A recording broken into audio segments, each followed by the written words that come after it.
ॐ वसुदेवसुतं देवं कंसचाणूरमर्दनं देवकी परमानन्दं कृष्णं वन्दे जगद्गुरुम्.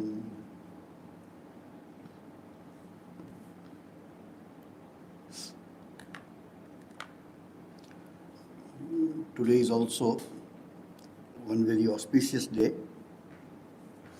which in our mainly in the North Indian tradition, of course, is called Rath Yatra of Sri Jagannath.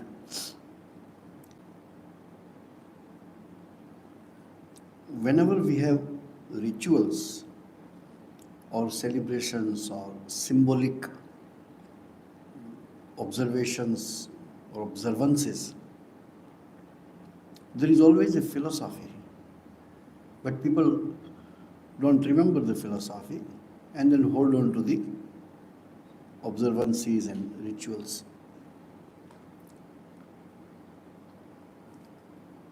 There are so many typical practices about this Rath Yatra. Main is in Puri, Jagannath Puri. Stories are associated with that. Some practices which are localized practices are there. That's a different thing. But why this Rath Yatra would have started? What is the meaning of Rath Yatra? Lord Jagannath is already there in the temple, which is one of the most auspicious holy temple for Hindus. But why for one particular day or a small particular period of time, the Lord is brought out in a chariot? It's a huge chariot, may not be the biggest one. Bigger than that, chariots are being celebrated in some parts. One of the biggest Hindu gathering after Kumbh Mela is in Jagannath Puri. So when they prepare this, they construct this chariot. It's a huge wooden structure, almost 3 to 4 story. But you must know that every year a new chariot is being constructed. They dismantle the old one and use that wood as a firewood for cooking the prasad of Jagannath. Why that tradition also? Why you need to spend so much money? Secondly, it's a chariot. This example is there in the Vedas. So it's a Vedic practice. The idea is taken from there. You must have heard this shloka. Atmanam rathinam viddhi, shariram rathamevatu, buddhim tu sarathim viddhi, manah pragrahavan naraha, indriyani hayanahu, indriyasteshu gocharan.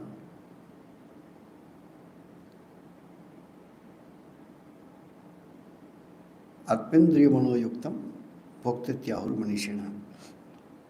So idea is this.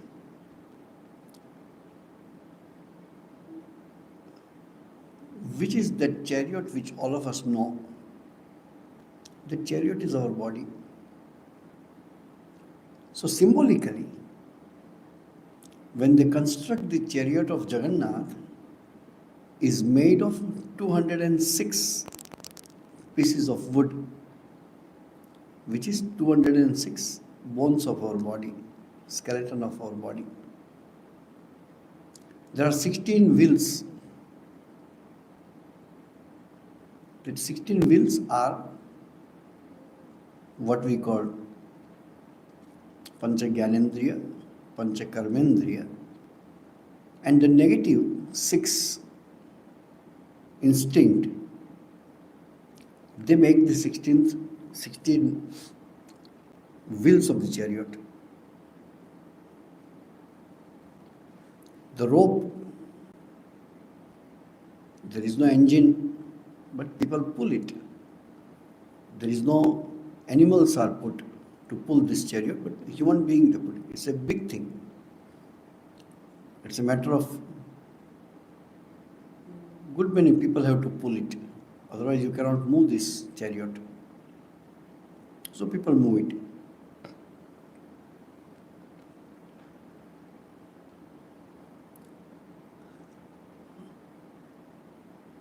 The Lord who sits in the chariot is what we are in this body. You have a mind, you have a body, you have intellect. But who are you? To search for that you is the goal of religion. To achieve that, whatever you need to do, you do. You need to go for seclusion, you go. You need to repeat the name of God, you repeat. You have to meditate, you meditate. You go for pilgrimage, you can do. Purpose is not all these. Purpose is to realize who am I. Purpose is to realize the Lord in the chariot. So this Rath Yatra, why Lord has to come out? He's already there in the temple.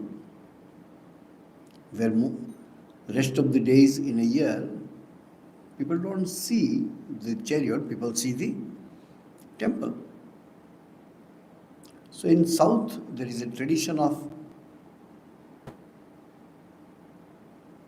the main statue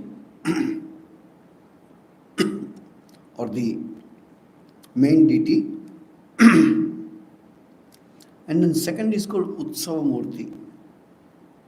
The Utsava Murti is for the celebration and for the short period. Like in temple we have a installed statue of Sri Ramakrishna, Mother and Swamiji's photos. Then what is here? This you can take anywhere and put anywhere. But temple, you don't remove the statue. So that which is movable is called Utsava Murti. Not for your day-to-day use. Day-to-day use, once you install the deity, they don't remove the deity. That's why many times in some houses, when people do satsanga, for everyday use there is a small shrine in their house. But when so many devotees will come, so they put pictures. That sometimes they don't have. So they tell us, so we give this picture and they put in the hall and people can come and do pranam. It serves the same purpose. But to put the deity in the chariot signifies we being in the body and we move around. We don't sit in one place. Our life is movable. So the Rath Yatra symbolizes our life. The Lord sits in our heart and we move. And when we say Lord sits in our heart, it's not an objective God who sits. It is me, I, you, who is in this body. Eventually, whatever kind of enjoyment you have, who wants to enjoy? You say, I want to enjoy. I want to eat one sweet. So my hand will pick up the sweet, which is Karmendriya. The sweet will put in the mouth, which is Jnanendriya. The sensory system, nerves will understand the sweet, and that message is going to brain, and because of your previous experiences or the connection with the senses and the sense objects, your mouth and the sweet. You get happiness. Once you get happiness, you want to repeat it. At a time you don't take, so you take little. But the experience of happiness you want to repeat, and experience of pain you want to avoid. This is our common sense. So as we move in the same way, the Lord is put in this chariot and he moves from one place to another place. Then there are stories. Lord goes to Masi means auntie's house. These are all localized Puranic stories. Philosophy is this. So,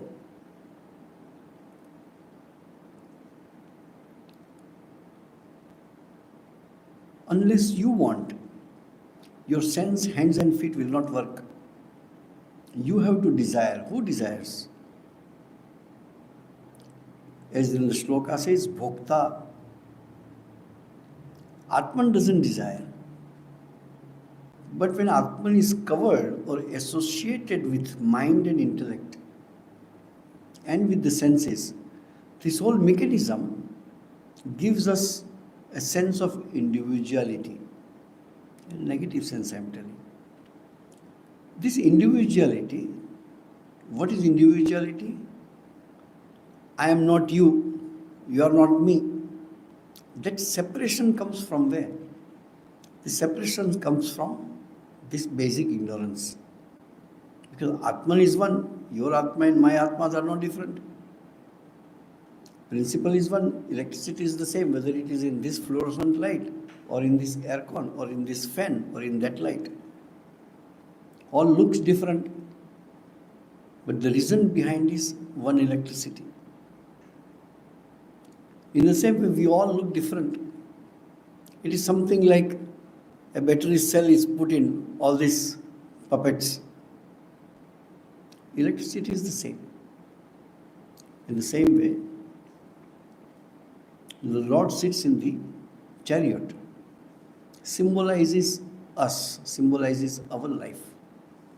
As we move, that's why chariot is shown as if it moves, and they move. But when they carry someone, so a story is attached to it. The Lord is going to such and such place. Again, Lord will come back to its place.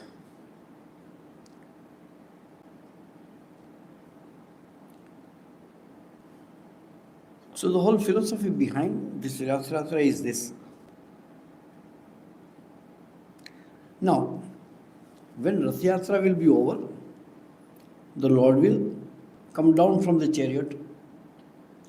He doesn't sit back again in the same chariot. Rings the bell. When we come out of this body, we don't enter this body again. You have to have a new body. So next year they will have a new chariot. This practice is, local priest will say, no, after this we dismantle it. Why you dismantle? Dismantle and put in fire for cooking. Our body we put in fire, but it's not used for as a fuel. But as we cannot enter this body again, in the same way Lord doesn't use the same chariot again. These are our practices. Rituals, but rituals has a meaning, has a significance.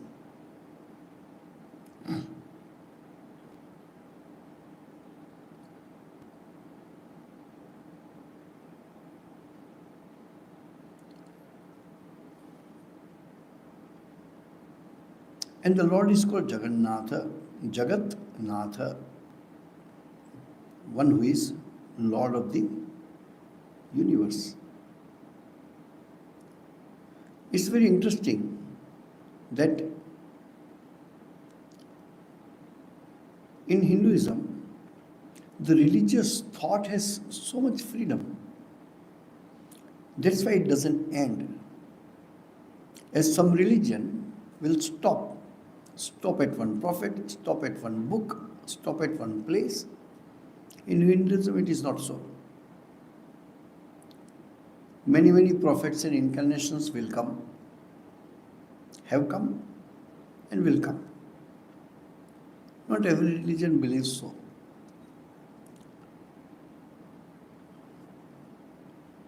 And always there are possibilities. It doesn't end there. If you complete one chapter of the book is not finished. There is second chapter, third chapter. Even the whole creation, this is not the only world. We live in this world, but this is not the only world. Though in our scriptures in a different way it is put. Because at that time vocabulary was not big. Method of expression was not that much. Now you have so many. Now you post one article, in 1 second it goes everywhere in the world. It was not that. So the multi-universe concept, that also is there.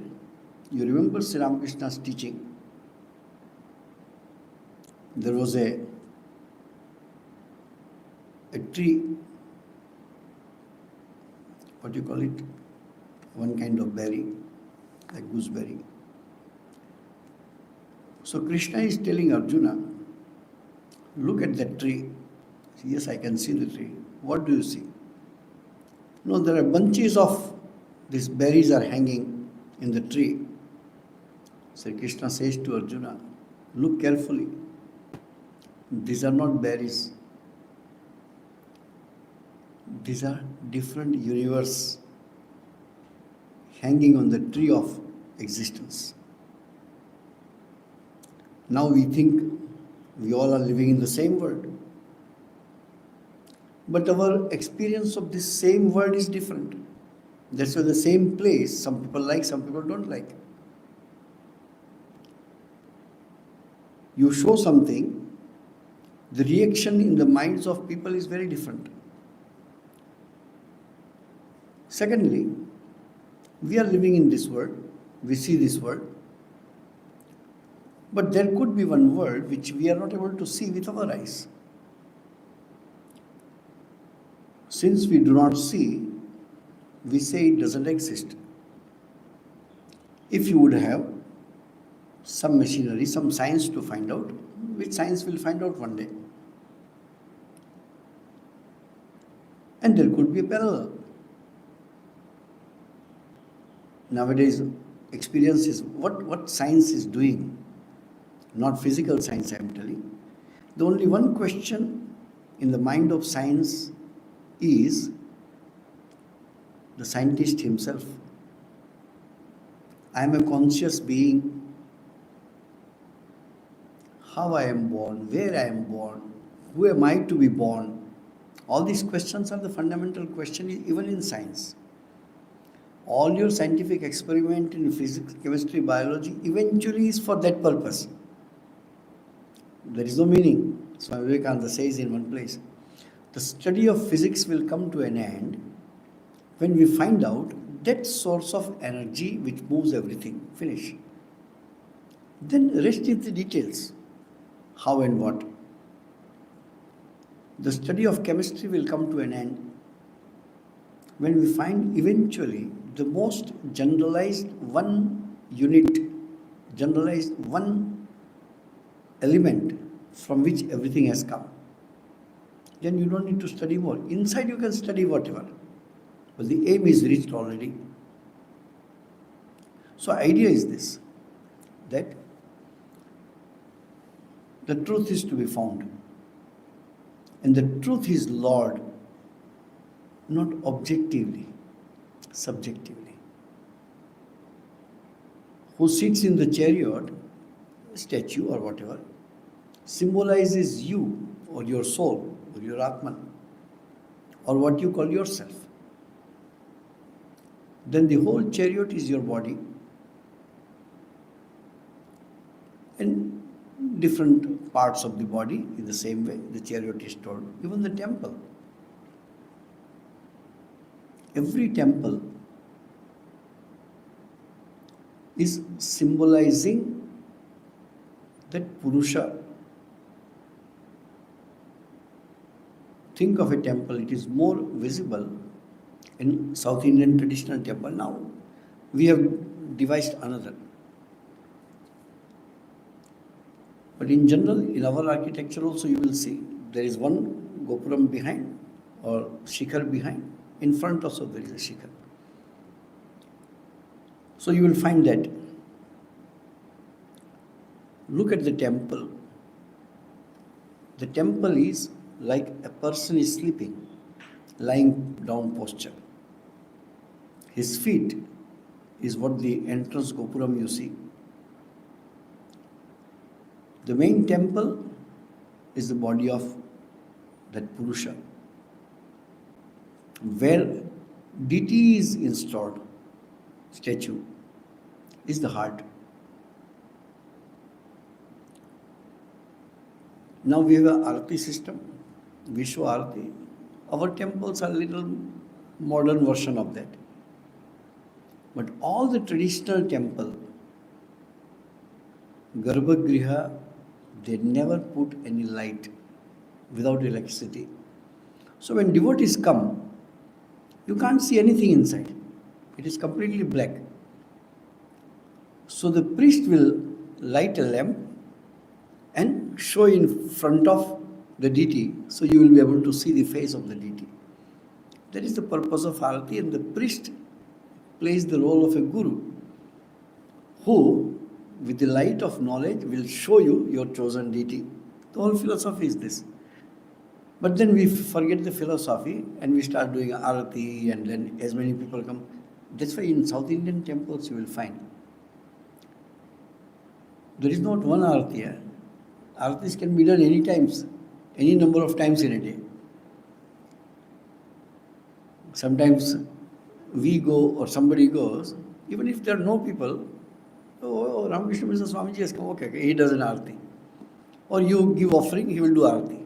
Why? It's not group of devotees. It's not important person or anything.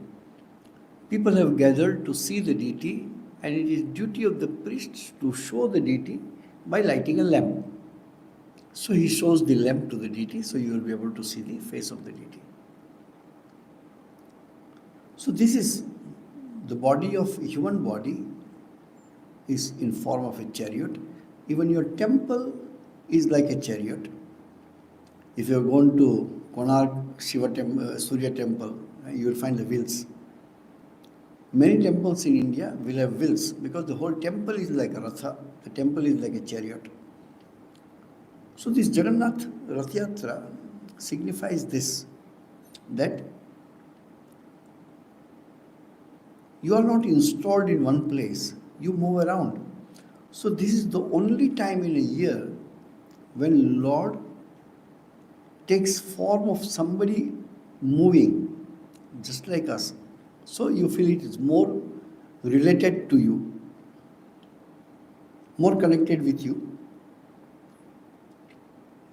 And that's why the importance of Rath Yatra. Yatra is moving.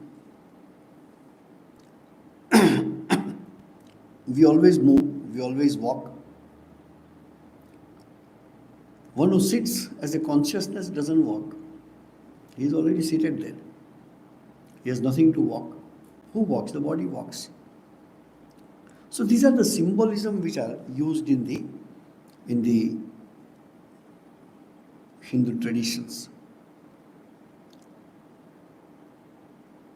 Many stories are there which people say in different ways. We don't go into Puranic stories, which I don't know even many, but symbolizing many things.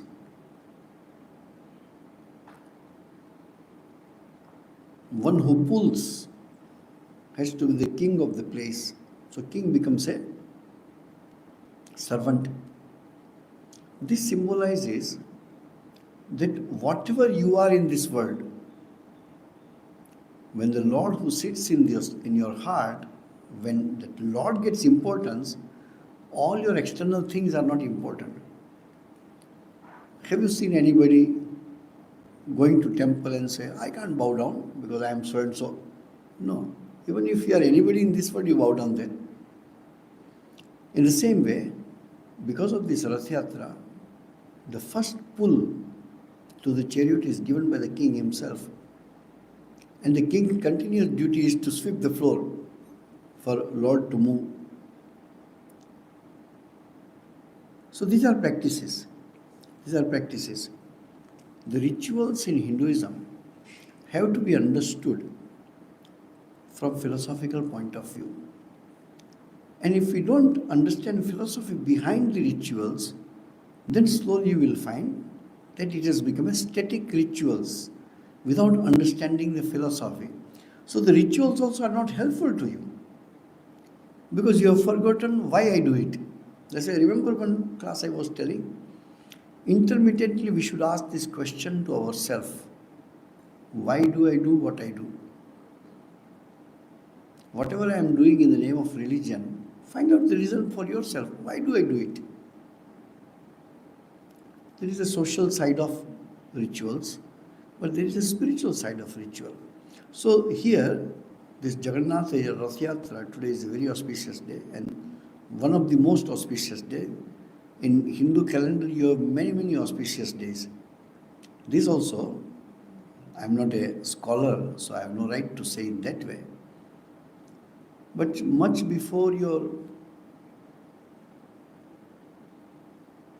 astronomy was studied, say 2000 years, 3000 years before, our Panchangam, our almanac are there for many years, much before the scientific. All your grahas, all the planets. When human being we invented the planets, Google it. 1610 is the first time when first planet was discovered. Telescope also came much later. But so why 610? Even before Christ also, we have our Panchangam. And the puja of Navagrahas, the 9 Graha puja is going on much before. How we came to know that there are 9 planets? But your Google will say only this one. That's why I was telling. Google is correct. I have no right to criticize or doubt. But that is not the only truth. How can be only truth? There is a temple, Chinnakeshava temple. So the people go and see, people see deity and come back. But there are some people, they will see the architecture from that point of view. And some people were looking at the designs on the beams and rafters and all that. Suddenly they found this temple is almost 1200 years old. On the main temple Garbhagriha, there is a beam. On the beam, there is some design. It's still there.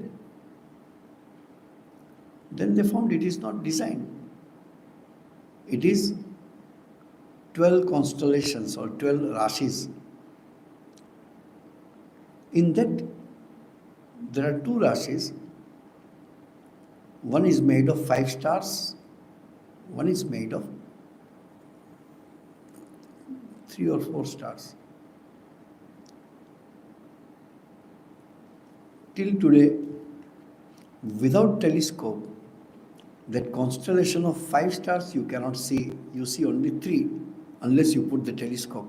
So 1200 years before, how do they know that in this constellation there are 5 stars? Without the help of telescope, it is not possible. But our forefathers knew it. There must be some way of understanding. When your GPS came into picture, for common civil men, for us it is hardly 12-15 years. Maybe for the army and all that, maybe last 40-50 years, I don't know. All these things first are invented and used by army, and then only comes to civilians.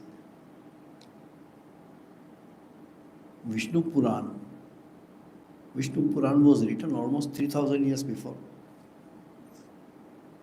In that there is a shloka. And that shloka is quoted by Adi Shankaracharya in his Bhashya. And that shloka says, Saptadvipacha Medini. Medini means Prithvi, earth. The earth has Saptadvipa, has 7 continents. 3500 years before, how the writer of Vishnu Puran could say that there are 7 dvipas in this world? The concept of 7 dvipas came much later. A human being, from scientific point of view, found out that there are 7 continents in the world is recent. Then how we came to know 3500 years before? There must be some way of knowing, some type of science which we do not know now. People say how it is possible. The same human race, if we knew science, it should be now also. No. Think of a child who is 2-3 years old now. Give him the audio cassette and tell what it is. Won't be able to say. In few years' time, children will not even understand what the CD, VCD, DVD is all about. So within 15-20 years, if the science can be forgotten, those ways and means can be forgotten. 3500 years before, many techniques which our forefathers had are lost in time. So what they did, they inscribed it on the stone 1200 years before.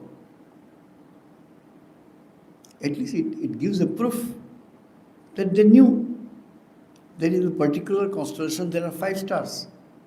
But now scientists are telling, but telescope was not there. Until today, 2 out of 5 stars cannot be seen with the naked eye. You need a telescope. So 1200 years before, they had something, whatever you call it, by which they could know that there are 5 stars in this constellation.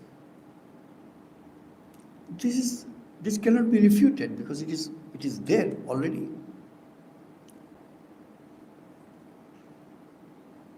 So idea is this. In Hinduism, in India, temples were not only for spiritual purpose. That's why they use the word temple. We understand temple is a place of worship. Actually, according to dictionary, temple is also a place, a memorial, a school. In Indian subcontinents, or rather in Southeast Asia, this region, there are many temples where they never put a deity. The building itself is something to understand. For example, those who have done the scout in our childhood, in scout that is different type of knots, correct? There is a temple in South India where the temple is full of diagrams of different type of knots. What it has to do with a temple as a place of worship? No. The whole education was around the temple. In 1947, when India got independence, there were more than 300,000 gurukuls. We never had education system like that. If somebody is a learned man, he teaches and people will come and learn from him. Institutionalization came, this way of learning and teaching came after the British left. 1836 when education policy was introduced, and it is there on record. You cannot change these people unless you break the backbone, which is spirituality. And that spirituality flows in people with the help of this institution called Gurukulas. So all the Gurukulas were systematically not recognized. You say, I have studied science. Where is the certificate? No, so and so taught me in my village. Not accepted. That what when mission started Sanskrit school, Swami Vivekananda had a vision that in Belur there will be a Sanskrit school. So it started. Up to class 10, I think. Residential, everything in Sanskrit. Then the problem came after graduating from that school, where children will go, who will give them admission? So you make it up to 12, then you make it up to graduate. After graduate, who will give them a job? How many Sanskrit teachers are required? How many will go for the karma kandas and rituals and all that? So the whole ecosystem was broken. Anyway, but there was a time in India where nowhere in the world where concept of a university or the learning hub was there at that time. There were 9 or little more maybe universities in India before the Muslim invasion. And this we don't say, this is in the books of Chinese, this is in the books of Greeks, because Greece and China are the 2 main group of people who used to come and learn. A lot of research work is there, you can read in the books. But the invasion happened. All your Nalanda, Takshashila, Vikramshila, all universities were just destroyed. That's a political part of it. Nalanda University was put to fire. The monks, the teachers, the scholars, scholar doesn't mean only religious scholars, scholar of every field, they were just killed because these are all useless. Whatever was the thinking. And the record says at that time, Nalanda University was 10-story building and 10,000 students used to stay there. It is written in the book, the famous Yuan Sang came and studied. We have all these records are there. So when it was burning, these Chinese scholars found that everything will be destroyed. How to carry? If all of us are there, how many books we can carry? There are whole libraries there. If all of us can go, how many books we can carry? So the Chinese scholar brought the horses and donkeys and loaded documents and the manuscripts and took it to China. These are all recorded history. And then from there is again being translated in Indian languages.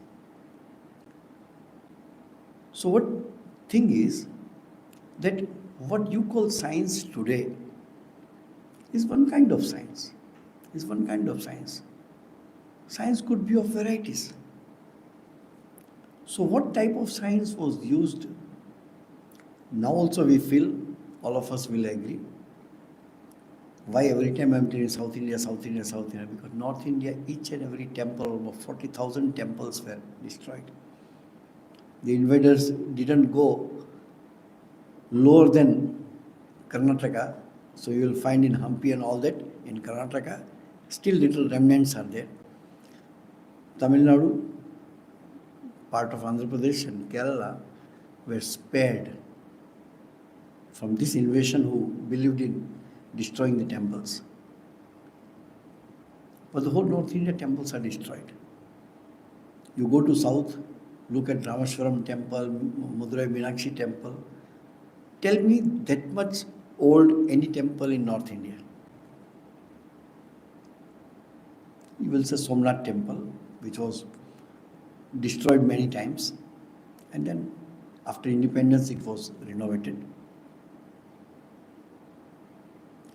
In the east there is a Kamakhya temple, that was also renovated. What I am telling is that take one temple, most of you would have visited. Think of Madurai Meenakshi temple. Any amount of money you give, which architect will be able to construct it again? Similar temple? Very difficult. I cannot stop telling the greatness. Last year I went to Chennai. My two purposes was there. The second purpose was to go and see the Brihadishwar temple in Tanjavur. Just go. How 1200 years before human being can construct that? The total stone which is used to construct the temple is more than what you find in pyramid. 100 kilometers radius, that stone is not available till today, from where they got the stone. On the top of the temple there is a 60 to 80 tons, one stone with different carvings. How they would have put that 60 ton on the top of the temple when there was no cranes? But these people have done. Technique was there, maybe more laborious, we have no idea. Technique was there. If one group of people can construct pyramid in Egypt and Mexico, same different group of people made the temples. Anyway, so rituals have to be understood in the light of philosophy. Writing came much later. Paper was invented much later. Stories are there, which many of you may not even know. Before the paper was invented, scriptures were written. When they will write, they have to have a surface, no? But clothes were there, clothes they used to weave, so they started writing on clothes. But they found it is not suitable. They started taking the bark of the tree, something like plywood. Plywood also is manufactured in the same way. So something like that, they started processing the bark of the tree and started writing on that. But they found that life is very short. Any rats and termites will come and eat up the whole your scriptures. There is a nice incident. What happens? If you do not see any example in front of you, that's why which country is great? Let us not say my country is great or your country is great, not from that point of view. Which country is great? Where the country or the whole ecosystem has capacity to produce great people. Why great people are born in a particular place or different places, but not everywhere. So what happened? When these great people are born, they find the new ways and means from religious point of view, from scientific point of view, from social point of view, etc. So they found wherever you write, it could be destroyed. Think all the knowledge which we have, it is easy to explain as on today. All of you, especially those who are working, whatever is in your laptop, you have a copy somewhere in a hard disk. Why? If this computer fails, I have a backup. What was the backup at that time? If you see the history of Christian monks after Jesus Christ, they devised this method. Oh, we have one Bible kept in this monastery. So a person with a great determination took permission, can I stay in your church for 1 year? And he copied down the whole Bible and took it from there. There was no photocopy. There was no photography. So writing the passage of Bible is one kind of tapasya, spiritual practice for Christians. In Hinduism it was there. Writing down the scriptures, copy down the scriptures. Remember in Singapore, Gita Jayanti, people will say, Likhit Gita, you write whole Bhagavad Gita. So I was thinking, how many people will be interested to write Bhagavad Gita in their hand? So I asked them, Mr. Srinivasan, he said, Swamiji, 200 people have registered. Oh, that's great. In a place like Singapore, 200 people want to write Bhagavad Gita. You see and the shlokas you write, whether in Sanskrit or Tamil or Malayalam or whatever, but people write. So our forefathers thought even writing, for example, all our knowledge is stored in that library and library got burnt. So we all became fools once more, all deleted. So they say the recording should be done in the mind. That's why this chanting came into picture. All the South Indian school, they keep on chanting. Why? We also chant some suktas and mantras. Otherwise, I don't remember slokas. Some slokas I remember because I like. But Purusha Suktam, so big, close eyes and repeat along with everybody. That was the power of memory. And that memory, we have absolutely no idea how gigantic that memory could be. Adi Shankaracharya had a disciple called Sureshwaracharya. There is one Upanishad. On that Upanishad, the disciple of Shankaracharya has written a kind of commentary which is called Vartika.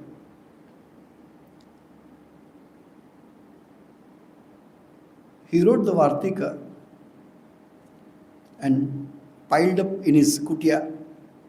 There is no way to preserve. And it so happened because of any kind of maybe water came or rats came or whatever came, he lost it.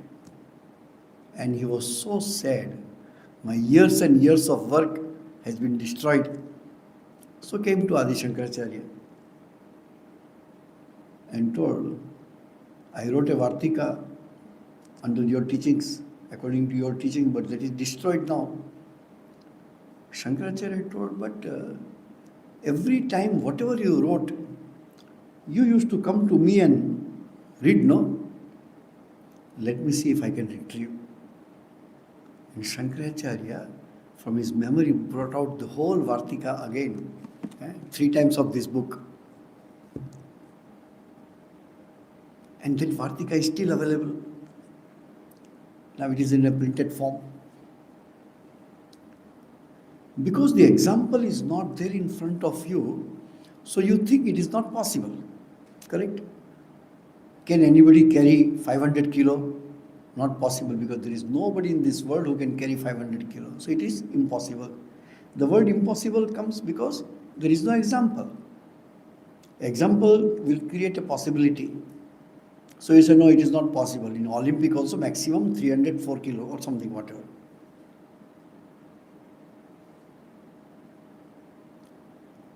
Tallest person. Now today tallest person is somehow can stand up. Record says, scripture says,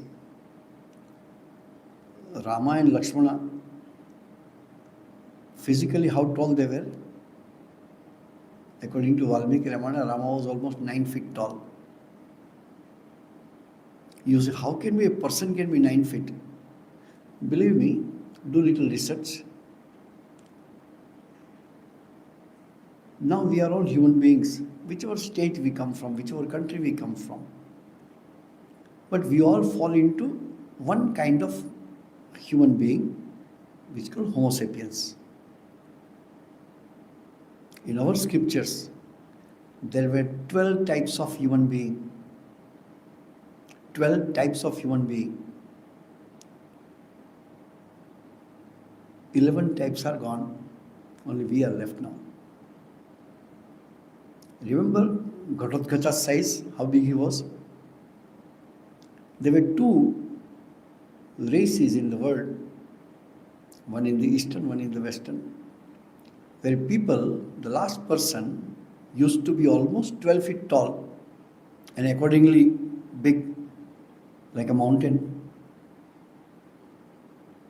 Okay, that is maybe they found some research and all that. The history says your great kings, Prithviraj Chauhan and Rana Pratap and all that, what was their height? Still you can go to Udaipur and see in the museum. Rana Pratap was almost 7.5. The sword which he was using, 5 of us joined together cannot carry. How he was holding in one hand. So if there is no example in front of you, that is impossible for us. Impossible means nobody can do it. How nobody can? Because we don't find anybody doing it. That's why in the record you will find, in the history you will find. When Mahabharata war was going on, what was the age of Krishna and Arjuna? 125. These are on record.